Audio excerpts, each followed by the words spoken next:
సంవత్సరాల తరబడి ఎన్ని మందులు వాడినా మీ మోకాల నొప్పులు తగ్గట్లేదా? ప్రాణ పెయిన్ క్లినిక్ లో అత్యాధునిక చికిత్స. ఈరోజు మనము కోల్కతాలో ఈరోజు డేట్ 29th. సో 29th కోల్కతాలో ఇక్కడ ఏం జరుగుతుంది?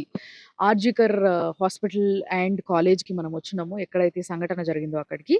అయితే ఫస్ట్ ఆఫ్ ఆల్ నేను ఇక్కడ ఇప్పుడు ప్రస్తుతం ఉన్న బిల్డింగ్ ఏదైతే నా వెనకాల కనిపిస్తున్న బిల్డింగ్ ఉందో, ఇది ప్రిన్సిపల్ రూమ్ ఈ బిల్డింగ్ లోనే ఉంది. లోపల పోనీకి ట్రై చేస్తే పోనిస్తలేరు. అయితే మనందరికీ తెలుసు ప్రిన్సిపల్ అనగానే ప్రతి ఒక్కరు మీడియాలో ఈరోజు చూస్తున్నది సందీప్ ఘోష్ అనే ప్రిన్సిపల్ ఎవరైతే ఉండేనో ఈ ఘటన జరిగినప్పుడు. ఈ ఘటన జరిగిందన్న విషయం తెలుసుకోగానే ఇమీడియట్‌గా రిజైన్ చేసి వెళ్ళిపోవడం అనే విషయము చాలా చాలా అనుమానాస్పదంగా ఉండే. అయితే ఆయన రిజైన్ చేసి పోయిన తర్వాత ఏదైతే ఇక్కడ గవర్నమెంట్ ఉందో, ఆ గవర్నమెంట్ ఏం చేసిందంటే స్టేట్ గవర్నమెంట్ ఆయనని వితిన్ 12 అవర్స్ వేరే గవర్నమెంట్ కాలేజ్‌లో ప్రిన్సిపల్‌గా అకామిడేట్ చేయడం అనేది చాలా విచిత్రమైన విషయం. అసలు ఇట్లా ఎక్కడా జరగదు. అలాంటిది జరిగింది. దాని తర్వాత స్టేట్ హైకోర్ట్ ఏదైతే ఉందో హైకోర్ట్ ఆయనని లాంగ్ లీవ్ తీసుకోమని చెప్పేసి అనడం జరిగింది. దాని తర్వాత ఆయనని అరెస్ట్ చేయడం జరిగింది అని కొందరు అంటున్నారు. బట్ ఇంకొంతమంది ఏందంటే సిబిఐ జస్ట్ విచారణకు తీసుకెళ్ళింది 24 గంటలు అని చెప్పి కొందరు అంటున్నారు. సో ఇదంతా జరిగింది సిబిఐ చేతికెళ్ళిన తర్వాత కొన్ని విషయాలు బయటికి రివీల్ అవ్వడం కొంచెం కష్టంగా ఉన్నప్పటికీ, అయితే ఇప్పటి వరకు ఇక్కడ నేను గ్యాదర్ చేసుకున్న కొన్ని విషయాలు, కొన్ని ఆల్రెడీ మీడియాలో ఉన్న విషయాలు ఏవైతే ప్రిన్సిపల్ గురించి ఉన్నాయో వాటి గురించి ఒకసారి డిస్కస్ చేస్తే, ఎవరైతే ఈ అత్యాచారానికి పాల్పడ్డారో ఆయన పేరు సంజయ్ రాయ్. సో ఈ సంజయ్ రాయ్ అనేటాయన ఈ సందీప్ ఘోష్ అనే ఎవరైతే ప్రిన్సిపల్ ఉన్నారో ఈయనకి బౌన్సర్‌గా పనిచేసేటోడంట.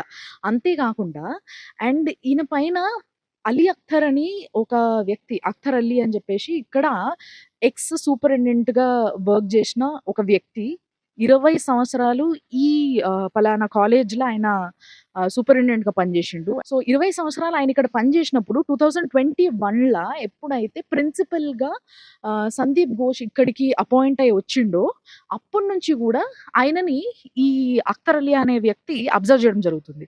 సో ఎప్పుడైతే ఫస్ట్ టైమ్ ఆయన కాలేజ్‌కి వచ్చిండో అప్పుడు కొంతమంది స్టూడెంట్స్ ఆయనని తరిమినట్టుగా, అంటే ఆయనని తరిమి "నువ్వు వద్దు, నువ్వు ప్రిన్సిపల్‌గా మాకొద్దు" అని చెప్పేసి తరిమి కొట్టినట్టుగా ఆయన చెప్పడం జరిగింది వీడియోలో.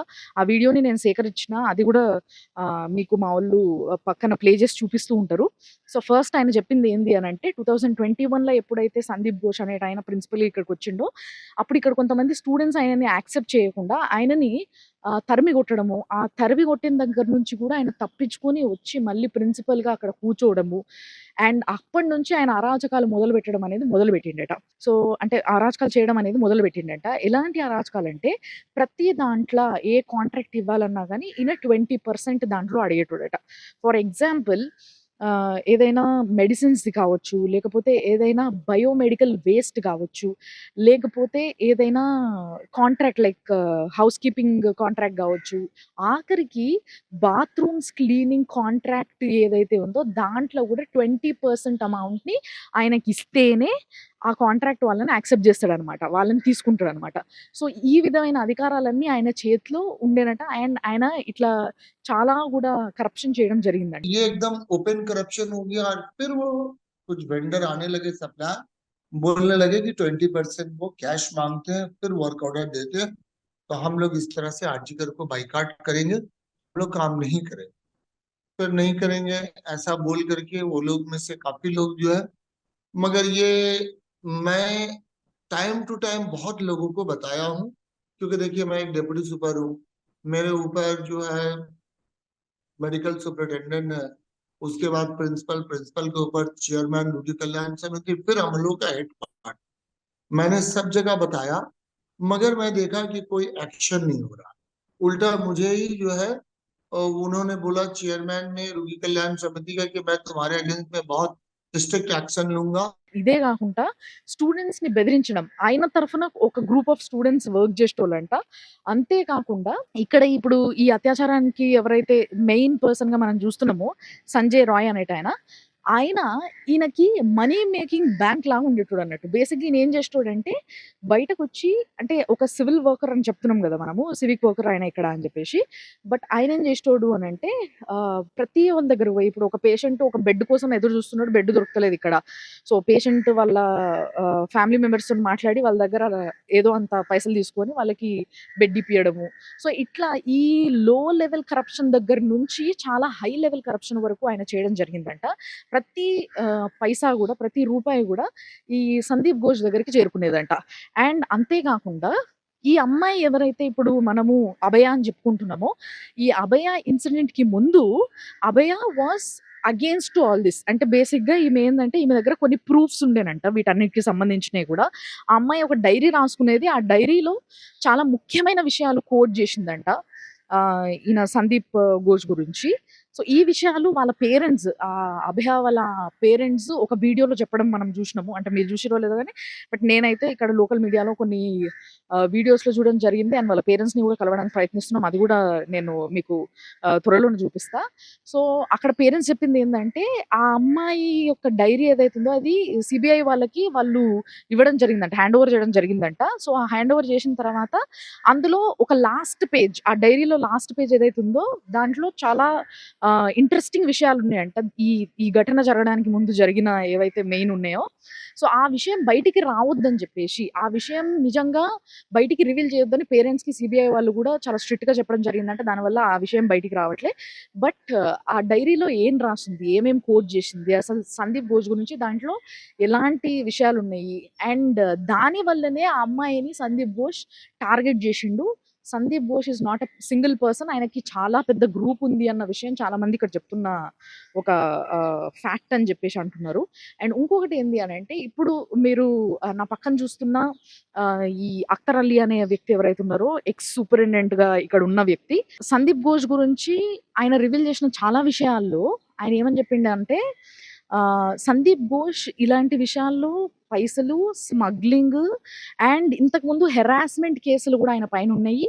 అంతే గాకుండా వీడియోలో ఒక ప్లేస్‌లో మీరు బాగా విన్నట్టయితే కొంతమంది ఎంప్లాయీస్‌ని ఇక్కడ వర్క్ చేసే వాళ్ళని ట్రాప్ జేసి ఒక గెస్ట్ హౌస్‌కి తీసుకెళ్ళి తాగించి అండ్ ఇంకా చాలా విషయాలు చేసేటోడు. అవన్నీ నా నోటితో నేను చెప్పలేను. నాకే సిగ్గుచేటుగా అనిపిస్తుంది అని ఆయన మెన్షన్ చేయడం జరిగింది. అండ్ ఇంకొకటి ఏంది అనంటే సందీప్ ఘోష్ గురించి ఒకసారి స్టేట్ గవర్నమెంట్‌కి and at the same time మన ద్రౌపది ముర్ముర్ ప్రెసిడెంట్ మేడమ్‌కి కూడా ఈయన మెయిల్ పంపడం జరిగిందంట.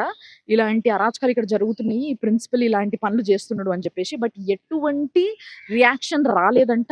పోగా ఆ మెయిల్ ఏదైతే 2 గవర్నమెంట్స్‌కి పంపడం జరిగిందో అది పంపిన తర్వాత కరెక్ట్ 1 మంత్‌కి ఈయననే ట్రాన్స్‌ఫర్ చేయడం జరిగిందంట. फिर मैं जब बैठ के था तो फिर मैं ऑनरेबल चीफ मिनिस्टर को फिर एक बार मेल के थ्रू एक मेल भेजा और फिर honourable president government of India को भेजा। फिर उसके 1 महीने बाद अचानक से मुझे पता चला कि मेरी पोस्टिंग हो गई है। वेबसाइट पे ऑर्डर निकल आया तो मुझे मुर्शिदाबाद मेडिकल कॉलेज में ट्रांसफर किया गया। సో, ఈయన ట్రాన్స్‌ఫర్ అయ్యిందేమో 2023లో అట్లా ట్రాన్స్‌ఫర్ చేసిరట ఈయనని. సో, అప్పుడు వరకు 2021లో ఎప్పుడైతే సందీప్ ఘోష్ ఇక్కడ ప్రిన్సిపల్‌గా వచ్చిండో అప్పటి నుంచి గూడా ఆయనను ఫాలో అయితే ప్రతీదీ కూడా మనుషుల్ని చంపడానికి గూడా ఎనకకి పోని వ్యక్తి సందీప్ ఘోష్ అన్న విషయాన్ని చాలా స్పష్టంగా చెప్తున్నారు. ఘోరమైన విషయాలు ఏంది అనంటే చాలా మంది స్టూడెంట్స్‌ని కావాలని సందీప్ ఘోష్ అనే ప్రిన్సిపల్ ఫెయిల్ చేయడం జరుగుతుండేనంట. ఫెయిల్ అయిన తర్వాత ఆ పిల్లల్ని పాస్ చేయడానికి మళ్ళీ వాళ్ళ దగ్గర దాదాపుగా 5, 6 లక్షలు, 4 లక్షలు ఇట్లా డిమాండ్ చేసేటోళ్ళంట. సో, అట్లా వాళ్ళ దగ్గర నుంచి పైసల్ని వసూలు చేసి మళ్ళీ వాళ్ళని పాస్ చేయడం జరుగుతుండేనంట. ఇది చాలా కామన్‌గా మారిందంట.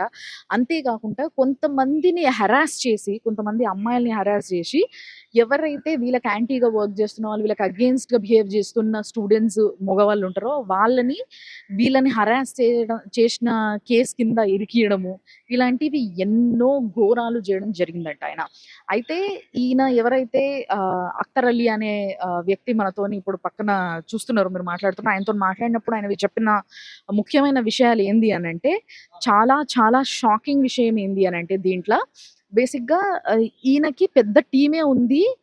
ఏ లెవెల్ ఆఫ్ అఫీషియల్‌కి నేను కంప్లెయింట్ చేసినా గూడా ఎటువంటి యాక్షన్ తీసుకోలేదు ఆయన పైన. कंप्लेन करने के बाद मैंने प्रिंसिपल सेक्रेटरी को चिट्ठी दिया और मैंने उन्हें इंटरवीन करने, जब मेरे जान का धमकी आने लगा तो मैंने ऑनरेबल चीफ मिनिस्टर को भी एक लेटर भेजा।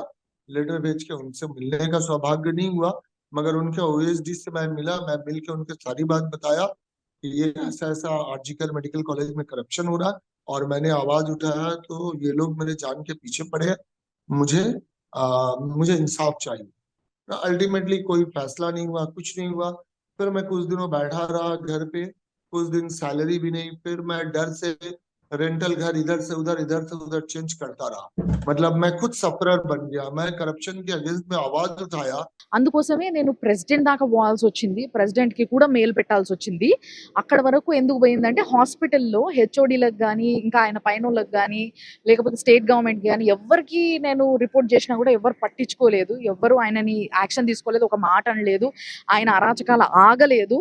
దానివల్ల నేను అంత దూరం వరకు పోవాల్సి వచ్చింది అనంటే, అప్పుడు అడిగిన విషయం ఏంది అనంటే, ఇట్ మీన్స్ స్టేట్ గవర్నమెంట్ ఏమన్నా ఆయనతోని చేయగలిపింది ఉందా? అంటే ఆయన గ్రూప్‌లో ఆయనది ఒక పెద్ద గ్రూపు, ఆయన ఒక్కడే కాదు అని చెప్పేసి ఆయన అంటున్నాడు కాబట్టి ఆ గ్రూప్ లో స్టేట్ గవర్నమెంట్ నుంచి ఎవరైనా వ్యక్తులు ఇన్వాల్వ్ అయి ఉన్నారా అని చెప్పి అడిగితే ఆయన ఒకటే మాట ఇండైరెక్ట్ గా చెప్పిండ్రు. ఏంది అని అంటే, నేను స్టేట్ గవర్నమెంట్ ఎంప్లాయీని కాబట్టి ఈ విషయం పైన నేను మాట్లాడను అని చాలా సింపుల్ గా ఆయన ఈ విషయాన్ని చెప్పిండు. ఇందులోనే చాలా విషయాలు అర్థం చేసుకోవచ్చు. అండ్ దాని తర్వాత ఈయన పైన, ఈ సందీప్ ఘోష్ పైన ఎన్ని కంప్లైంట్స్ ఇచ్చినా కూడా రియాక్ట్ అవ్వకపోగా ఈయన పైన చాలా సార్లు దాడులు జరిగినాయంట. అండ్ ఆఫీస్లో కూడా, అంటే కాలేజ్లో కూడా ఈయన మాట ఎవ్వరూ వినేవాళ్ళు కాదంట. అంటే ప్రతి ఒక్కరికి కూడా ఈయన మాట వినొద్దు. ఈయనకి మినిమం అంటే అడిషనల్ సూపరింటెండెంట్ గా వర్క్ చేసినప్పటికీ ఈయన కింద చాలా మంది ఉంటారు. సో వీళ్ళందరిలో ఏ ఒక్కరు కూడా ఈయన మాట వినేటోళ్ళు కాదంట. మినిమం ఈయనకి మంచినీళ్ళు కూడా తెచ్చిచ్చేటోళ్ళు కాదంట. సో ఆ విధంగా మొత్తం స్టాఫ్ అంతా కలిసి కూడా ప్రిన్సిపల్ కి ఫేవర్ గా పనిచేసే వాళ్ళు ఉండే, అది నాకు చాలా చాలా టఫ్ అయ్యింది అక్కడ నేను నెగలడం అనే విషయాన్ని ఆయన స్పష్టంగా చెప్తున్నాడు. అండ్ ఇంకొకటి ఏంటంటే, నాకు థ్రెట్ ఉంది, నా ఫ్యామిలీకి థ్రెట్ ఉంది కాబట్టి కొన్ని విషయాలు, కొంతమంది పేర్లు నేను రివీల్ చేయను అని చెప్పేసి అంటున్నారు. ఎవరైతే డాక్టర్ అభి అని చెప్పేసి ఇక్కడ ఒక డాక్టర్ ఉన్నారంట, ఆయన ఎవరు, ఆయన పేరు వినిపిస్తుంది అని చెప్పేసి అడిగితే అఖ్తర్ అలీ గారిని, ఆయన చెప్పిన విషయం ఏంది అని అంటే, అట్లా చెప్పాల్సి వస్తే చాలా పేర్లు ఉన్నాయి కానీ నేను వాళ్ళ పేర్లు చెప్పలేను. ఎందుకంటే ఈయన అంటే ఇప్పుడు సందీప్ ఘోష్ ఇప్పుడు లైమ్ లైట్ లోకి వచ్చిండు ఘోరాలు చేసి, కాబట్టి ఆయన పైన ఒక కన్ను ఉంటది. మిగతా వాళ్ళు దే ఆర్ స్టిల్ సేఫ్. వాళ్ళు అసలు ఇంకా బయటికి రాకుండా వాళ్ళని వాళ్ళు కప్పిపుచ్చుకొని సేఫ్గా ఉన్నారు. సో వాళ్ళు నాకు థ్రెట్ చేసే అవకాశం ఉంది. నా ఫ్యామిలీ పైన, నా లైఫ్ అంతా కూడా ఇదైపోతుంది. కాబట్టి నేను వాళ్ళెవరి పేర్లు తీయను, సారీ ఏమనుకోకండి అని చెప్పేసి ఆయన చెప్పడం జరిగింది. సో ఈ విధమైన వీడియో మనకి దొరకడం అనేది, నేను ఈ ఈ విధమైన వీడియోని మొత్తం కంప్లీట్‌గా ఆయన ఏం మాట్లాడిండో అదంతా కూడా ట్రాన్స్‌లేట్ చేయడం జరిగింది. సో దీంట్లో స్పష్టంగా ఆయన చెప్పిన విషయాల్ని మాత్రమే నేను క్లియర్‌గా ట్రాన్స్‌లేట్ చేసిన. కాబట్టి ఇంకా ఇలాంటి విషయాల్ని నేను మీకు ఇంకా షేర్ చేస్తూనే ఉంటా. మీరు చూస్తూనే ఉండండి సుమన్ టీవీలో ఎక్స్‌క్లూజివ్‌గా కోల్‌కతా నుంచి. ఈరోజు నేను కోర్ట్‌కి అండ్ ఎవరైతే అభయ ఉన్నారో ఆవిడ ఇంటి దగ్గరికి వాళ్ళ పేరెంట్స్‌తోని మాట్లాడడానికి కూడా ప్రయత్నిస్తున్నా నేను. సో సూన్ అప్డేట్స్‌తోని నేను మీ ముంగటికొస్తా. చూస్తూనే ఉండండి సుమన్ టీవీ.